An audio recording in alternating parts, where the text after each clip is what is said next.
देखो, real gas equations बहुत तरह की है। उसमें से जो हम पढ़ रहे हैं वो है वॉन्डरबॉल गैस इक्वेशन। वो ये होती है P plus a n square upon we square V minus n b is equal to n R T. ठीक है, यहाँ पे ए और बी जो है वो वॉन्डरबॉल्स कॉन्स्टेंट्स हैं।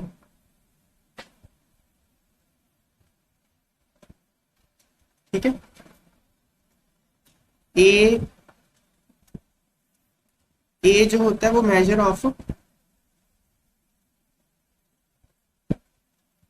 अट्रैक्टिव फोर्सेस होता है कि दो मॉलिक्यूल्स में कितनी अट्रैक्टिव फोर्सेस हैं। और बी जो होता है वो measure of size of molecules. Molecules के साइज का मेजर होता है या फिर उनके साइज का, रिपल्सिव फोर्सेस का।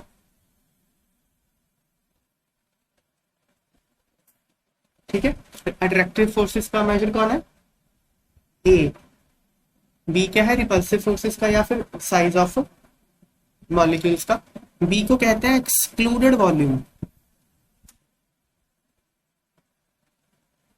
Excluded volume per mole, this is B, excluded volume per mole. अब ये इक्वेशन आई कैसे, वो हम देखते हैं। ठीक है, देखो आइडियल गैस इक्वेशन क्या होती है? P इक्वल टू एनआरटी है ना। इसमें P क्या है? P is that pressure exerted when intermolecular forces of attraction are zero. यही है ना। और V ये लिख देते, दैट प्रेशर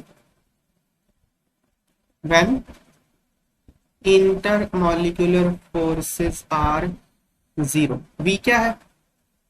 आइडियल वॉल्यूम। मतलब क्या? Volume available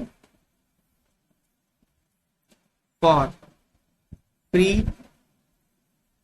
movement of gas particles.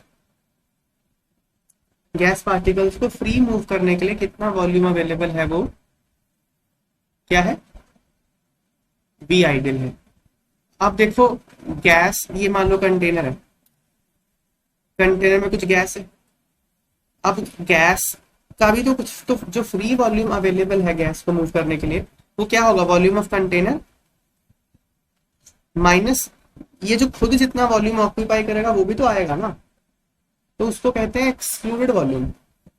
B, b is for one mole and number of mole अगर एन है तो एन बी हो जाएगा।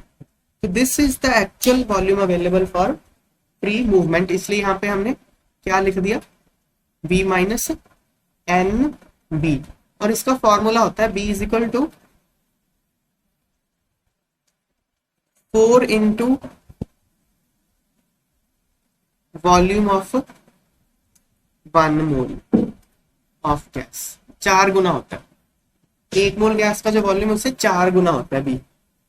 ओके, तो क्या हो जाएगा ये? 4 into volume of 1 mole of gas क्या होगा? Volume of 1 molecule into Avogadro number, है ना। वॉल्यूम ऑफ 1 मॉलिक्यूल का 4/3 pi r cube into N A, ये होता है B. This is called excluded volume per mole. Okay, अच्छा, तो ये टर्म तो हो गई। अब हम प्रेशर की बात करते हैं। देखो आप एक कंटेनर इमेजिन करो, इसमें ये मॉलिक्यूल है, ये वॉल के साथ कोलाइड कर रहा है, इसी वजह से तो प्रेशर है। अब इस मॉलिक्यूल के पीछे बहुत सारे मॉलिक्यूल्स हैं जो इसको पीछे ड्रैग कर रहे हैं। यस, कर रहे हैं ड्रैग। अगर ये पीछे ड्रैग कर रहे हैं तो इसकी जो टकराने की शक्ति है वो कम हो जाएगी ना, हो जाएगी ना कम। यहां से इसको कोई पीछे खींच रहा है तो ये उतनी फोर्स से टकरा पाएगा? नहीं टकरा पाएगा। अच्छा, पीछे खींचने वाली जो फोर्स है वो किसके प्रोपोर्शनल होगी? जितने पार्टिकल्स हैं, जितने पार्टिकल इसको मिलके पीछे खींचेंगे उतना ही तो पीछे वाला फोर्स ज्यादा हो जाएगा ना। तो मतलब बैकवर्ड बैकवर्ड ड्रैग किसके प्रोपोर्शनल है, number of particles per unit volume के। ठीक है। दूसरा, ये दीवार जो है इस पे प्रेशर क्यों है, क्योंकि इसके ऊपर पार्टिकल कोलाइड कर रहे हैं। जितने ज्यादा पार्टिकल कोलाइड करेंगे उतना प्रेशर क्या होगा, ज्यादा होगा। और जितना जितने मतलब और क्या है, आपको हर पार्टिकल के लिए ये वाली टर्म लगानी पड़ेगी। This backward drag is applicable for each and every particle. इस पार्टिकल को भी पीछे खींच रहे हैं, इसको भी खींच रहे हैं, इसको भी खींच रहे हैं, इसको भी, इसको सबको खींच रहे हैं पीछे। तो टोटल कितने पार्टिकल्स को पीछे खींचा जा रहा है, number of particles pulled back किसके प्रोपोर्शनल है, वो भी तो n upon b number of particle के। तो टोटल जो इसको घाटा पड़ गया जो प्रेशर का, इस दीवार को जो घाटा पड़ा किसके प्रोपोर्शनल होगा, drop in pressure n square upon दोनों मल्टीप्लाई करके आएगा, इसके प्रोपोर्शनल हो जाएगा, है ना। तो अगर कांस्टेंट ऑफ प्रोपोर्शनैलिटी लगा दोगे तो drop in pressure is equal to a n square upon b square. इतना प्रेशर कम हो गया। अगर ये फोर्स ऑफ अट्रैक्शन गायब कर दो सारी की सारी, मान लो प्रेशर एग्जर्ट कर रहा है पी है, ठीक है। अब आप सारी की सारी ये फोर्स गायब कर दो, अट्रैक्टिव फोर्स, तो प्रेशर कितना एग्जर्ट करेगा, इतना करेगा ना। नहीं, ये पी तो एक्चुअल प्रेशर है। ये कब है, जब उसको बैकवर्ड खींचा जा रहा है। बैकवर्ड खींचना बंद कर दें तो प्रेशर इतना करेगा ना एग्जर्ट। तो ये आइडियल प्रेशर हो गया। तो फिर हमारी आइडियल गैस इक्वेशन क्या होगी, जो हमने ऊपर लिखी, सॉरी रियल गैस इक्वेशन क्या होगी, p a n square upon b square into v minus n b is equal to n not. ये है van der Waal gas equation. ठीक है।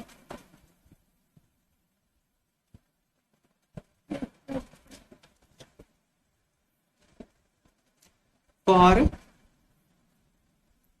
Real gases relation between pressure, volume and temperature is given by van der Waal equation। ये है ना relation, A और B van der Waal constant होते हैं, N into B is approximately equal to total volume of the molecule of gas। ठीक है। A is measure of magnitude of intermolecular attractive forces। तो B किसका measure होता है, size का, size of molecule का। A अट्रैक्टिव फोर्सेस का। Arrange the following gases in increasing order of B। अच्छा, बी के बढ़ते हुए क्रम में इसको अरेंज करना, तो कैसे होगा, देखो जो सबसे छोटा है उसको सबसे पहले लिखो, और जो सबसे बड़ा है उसको बाद में लिखो। अब मुझे बताओ, जो बी का वैल्यू है वो किस पे डिपेंड करता है, साइज पे। जिसका साइज ज्यादा होगा उसका बी का वैल्यू भी ज्यादा होगा। तो इसमें से सबसे ज्यादा साइज किसका है, CO2 का। उससे छोटा कौन है, O2। उससे कम हीलियम, सबसे छोटा H2। तो इनके साइज का ऑर्डर है। ठीक है। तो यही इनका बी का भी ऑर्डर होगा। क्लियर। फिर क्या, arrange the following gases in decreasing order of magnitude of a. A किसका मेजर होता है, अट्रैक्टिव फोर्सेस का। देखो अब ये सारे मॉलिक्यूल जो गिवन है, मीथेन, O2, H2, ये सारे नॉन पोलर मॉलिक्यूल्स हैं। नॉन पोलर मॉलिक्यूल में फोर्स ऑफ अट्रैक्शन कौन सी होती है, लंडन डिस्पर्शन फोर्स। और लंडन डिस्पर्शन फोर्स किसके प्रोपोर्शनल होती है, पोलराइजेशन के, है ना। Polarisation of electron cloud. Electron cloud कितना ज्यादा पोलराइज हो सकता है उसके प्रोपोर्शनल होती है ना London forces.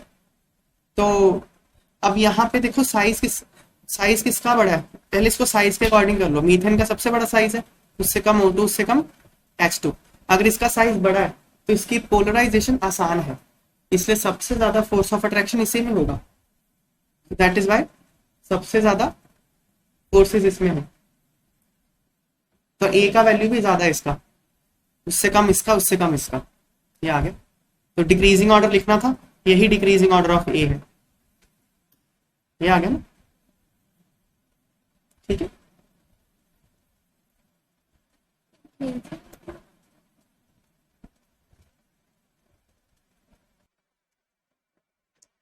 The relation between pressure exerted by an ideal gas and observed pressure is given by this, यही होता है P ideal is P real plus A n square upon V square, ये हमने अभी किया.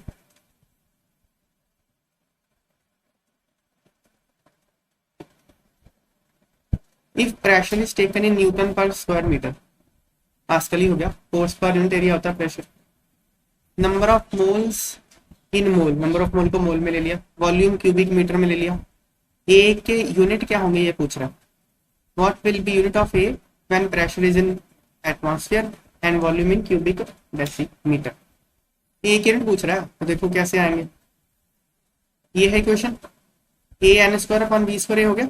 ये क्या हो गया, p ideal minus p real into v square upon n square. तो अगर प्रेशर को पास्कल में लिया, न्यूटन पर स्क्वायर मीटर में लिया, तो नंबर ऑफ मोल को मोल में, वॉल्यूम को क्यूबिक मीटर में, तो क्या हो जाएगा. दोनों का यूनिट पुट कर दिए, सबके यूनिट पुट कर दिए, यहाँ पे सॉल्व करके आ गए. ये ए के यूनिट है. अगर प्रेशर को एटीएम में ले लोगे तो यहाँ पे एटीएम पुट कर दो, यहाँ पे वॉल्यूम को क्यूबिक डेसीमीटर ले लो. ये आ गया, बस पुट ही करना था, आंसर आ जाएगा.